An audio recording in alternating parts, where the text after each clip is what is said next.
Si un genre a bel et bien marqué le monde du manga et de l'animation japonaise ces 10 dernières années, il s'agit de l'isekai, des histoires dans lesquelles le héros ou l'héroïne se retrouve transporté dans un autre monde, généralement teinté de fantaisie et de magie. Si le genre a véritablement explosé en 2012 avec l'avènement d'un certain Sword Art Online, le genre possède une histoire mouvementée, et ce même avant la sortie de ce dernier. Donc préparez-vous au monde magique, aux chevaliers et aux dragons, car aujourd'hui on va plonger dans la fabuleuse histoire de l'isekai.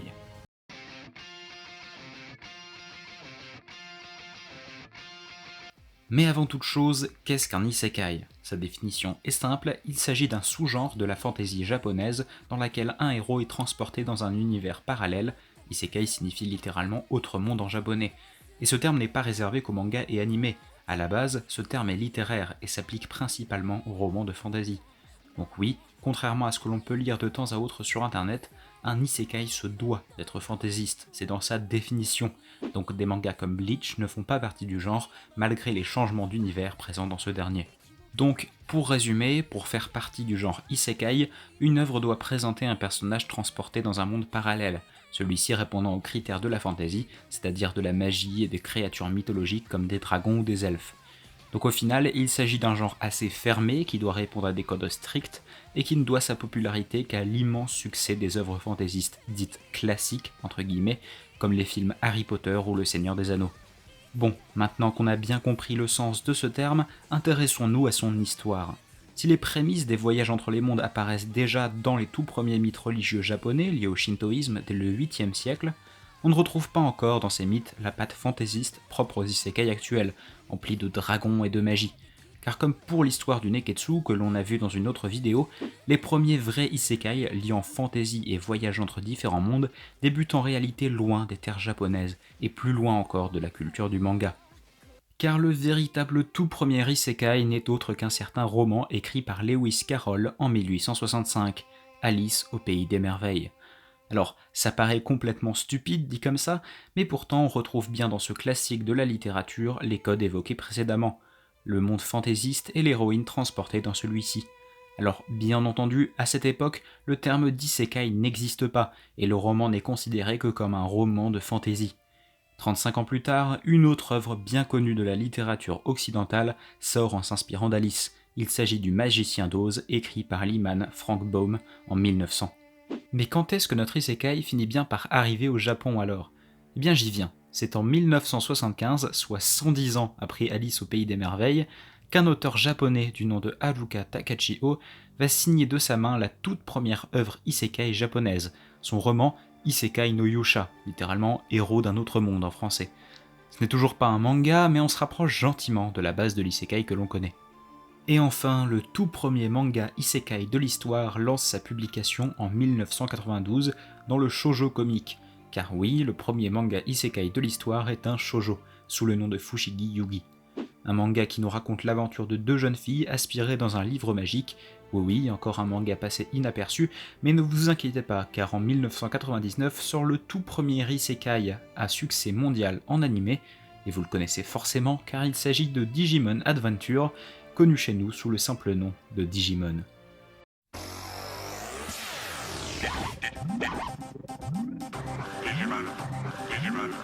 Oui, Digimon est bel et bien un isekai et respecte tous les codes de ce dernier.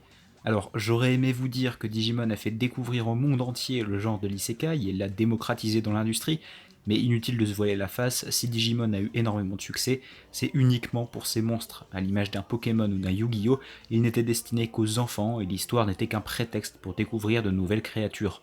Donc même s'il s'agit bel et bien d'un isekai, ce n'est clairement pas ce genre qui était mis en avant dans l'anime.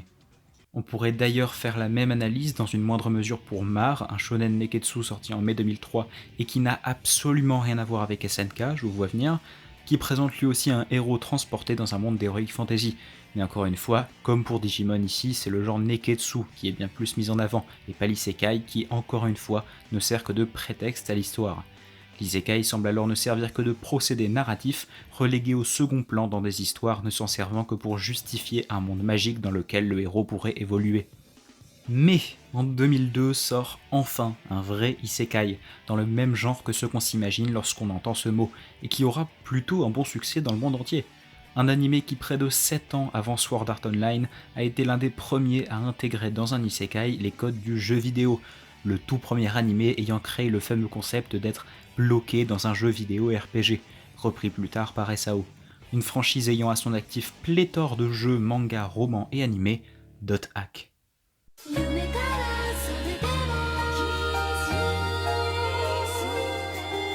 Bien moins connu que SAO mais tellement plus méritant dans les apports qu'il a fournis, Dot Hack est le véritable précurseur des isekai modernes, ayant ouvert la voie à absolument tous les animés les plus populaires de ce style. Si SAO a popularisé ce genre auprès du grand public, Dot Hack est le héros de l'ombre, ayant lui affirmé et créé les bases de l'isekai tel qu'on le connaît aujourd'hui.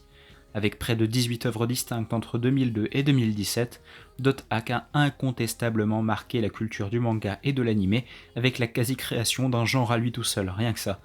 Même si son succès paraît dérisoire à côté des gros noms de l'industrie tels que SAO ou Re:Zero, n'oubliez pas qu'il est le seul à être réellement digne du titre officiel de créateur de l'isekai moderne. Mais malheureusement, durant plusieurs années, la franchise Dot Hack se suffit à elle-même dans le cœur des fans, et malgré quelques animés essayant eux aussi de pousser un peu plus en profondeur les thèmes de changement de monde et de fantasy, comme Zero no Tsukaima qui met en scène un héros infanqué dans un autre monde, le genre reste très peu fourni en termes d'animés usant de l'isekai comme véritable thème et non pas comme d'un simple faire-valoir scénaristique. C'est simple, les deux œuvres précédemment citées seront les seules et uniques sources d'isekai pendant de nombreuses années. Les saisons de Dot Hack et de Zero no Tsukaima s'enchaînent, que ce soit en manga ou en animé, mais le concept a du mal à s'exporter.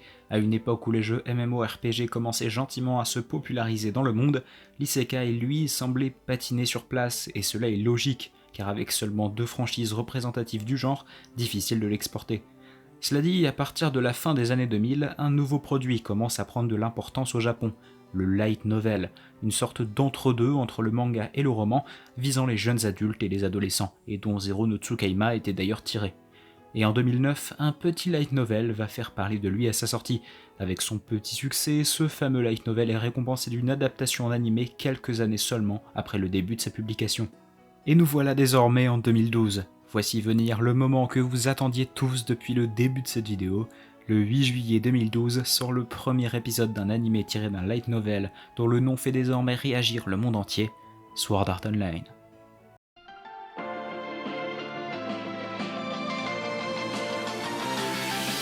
Quoi qu'on en dise, qu'on l'aime ou qu'on le déteste, on ne peut nier l'importance monstrueuse qu'a eu Sword Art Online sur le monde du manga et de l'anime.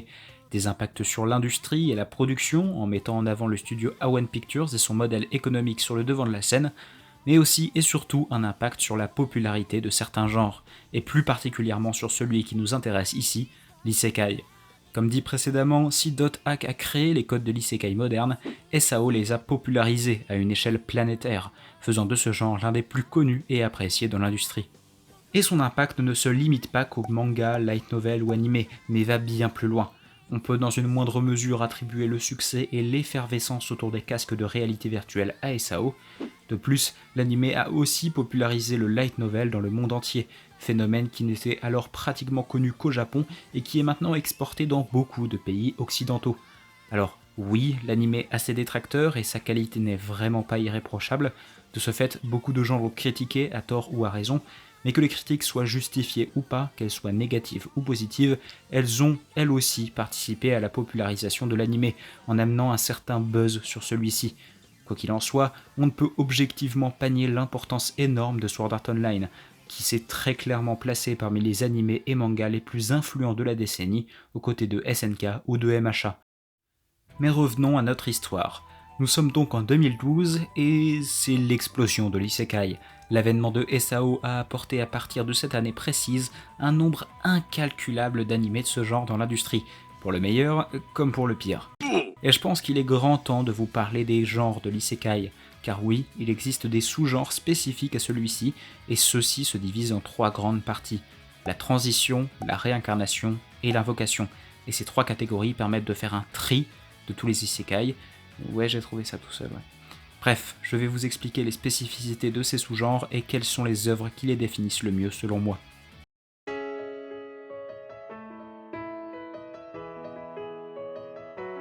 La première, la transition dans un autre monde, est très clairement la plus connue et la plus répandue.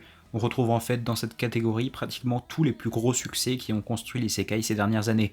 Mais ayant déjà parlé du plus grand représentant de ce sous-genre, qui est SAO, je vais prendre d'autres exemples comme celui qui est, à mon humble avis, sûrement le second isekai le plus connu au monde, No Game No Life.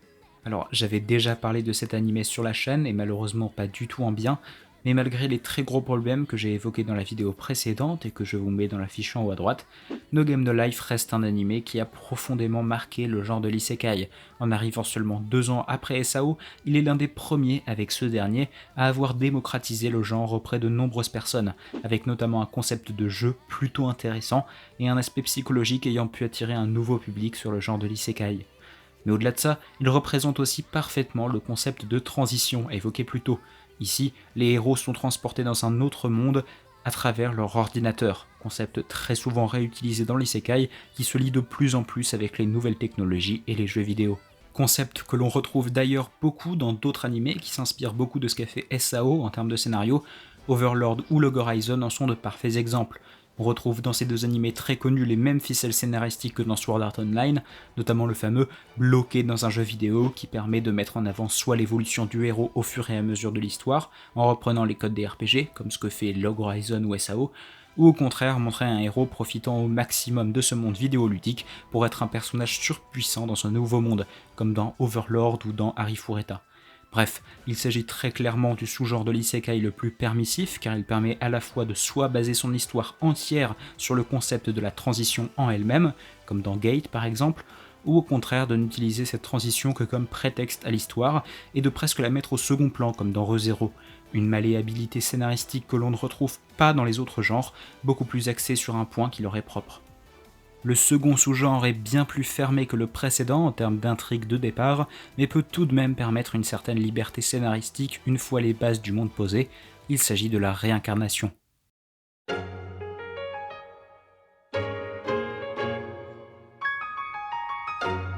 Alors, autant vous le dire tout de suite, les deux autres thèmes, que sont l'invocation et la réincarnation que l'on voit ici, sont bien moins fournis en termes de production importante pour l'histoire de l'isekai. La plupart des gros animés du genre se basant avant tout sur la transition. Malgré tout, il existe tout de même 2 gros succès faisant partie de ce sous-genre, et ça tombe bien parce qu'ils abordent chacun une façon différente de voir la réincarnation.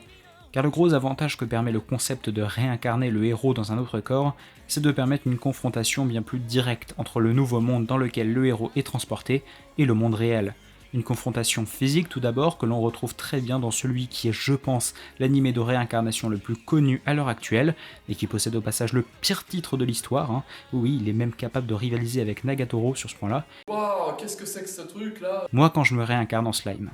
Alors le titre est éclaté mais a au moins le mérite de résumer à lui seul l'animé. On va suivre un héros réincarné en slime dans un nouveau monde. Ici, on retrouve parfaitement le décalage entre le corps d'origine du héros et son nouveau corps. Et ce décalage permet d'aborder le genre d'une nouvelle manière, en nous le faisant vivre à la fois du point de vue extérieur au monde de l'animé, à travers des pensées du héros, chose que l'on retrouve dans tous les isekai en fait, mais aussi depuis le point de vue interne au monde, le corps du héros faisant partie intégrante de l'univers. Un concept plutôt intéressant, mais qui dans les faits n'est pas vraiment mis en exergue dans l'animé, qui se base bien plus sur le côté humoristique. Un côté humoristique que l'on retrouve d'ailleurs dans le dernier animé dans le même style étant sorti récemment, So I'm a Spider, So What, toujours des titres éclatés à croire que c'est spécifique à ce genre, qui lui présente cette fois l'héroïne sous les nouveaux traits d'une araignée, et qui refait en gros la même chose mais avec de la CGI. Mais ce sous-genre de l'isekai ne se limite pas qu'à la réincarnation en divers trucs moches, il permet également l'attribution d'un nouveau corps, humain, au héros. Concept déjà un peu exploité dans SAO où Kirito change parfois de visage selon les jeux, mais qui a servi d'intrigue principale à l'un des plus gros succès en devenir de l'isekai, Mushoku Tensei. Alors oui, comme pour No Game No Life j'en ai déjà parlé et pas de la meilleure des manières dans une précédente vidéo, mais ici c'est le concept de base plus que son véritable scénario qui va nous intéresser, le concept de réincarnation en enfant. Alors, l'idée de changement de corps, l'isekai ne l'a pas inventé, et tous les genres l'ont déjà expérimenté, de l'échange de corps avec Your Name à la simple transformation avec Ranma 1/2, le concept n'est pas nouveau, et n'a pas attendu l'avènement de l'isekai pour s'affirmer. Cela dit, Mushoku Tensei pousse le concept à un autre niveau, jusqu'à faire renaître le protagoniste. Au-delà d'un nouveau corps, le héros se voit véritablement attribuer une nouvelle vie à part entière, un retour à zéro permettant une infinité d'avenirs possibles. Le concept est vraiment intéressant et permet au spectateur de véritablement suivre l'entièreté de l'évolution du héros jusqu'à sa propre naissance. En bref, il s'agit du stade ultime de la réincarnation qui a pour but de départ, on le rappelle, d'offrir une seconde chance au personnage principal. Mais pour finir le tri des isekai, oui, je suis fier d'avoir trouvé ça, il nous manque le dernier point, le dernier sous-genre de l'isekai, l'invocation.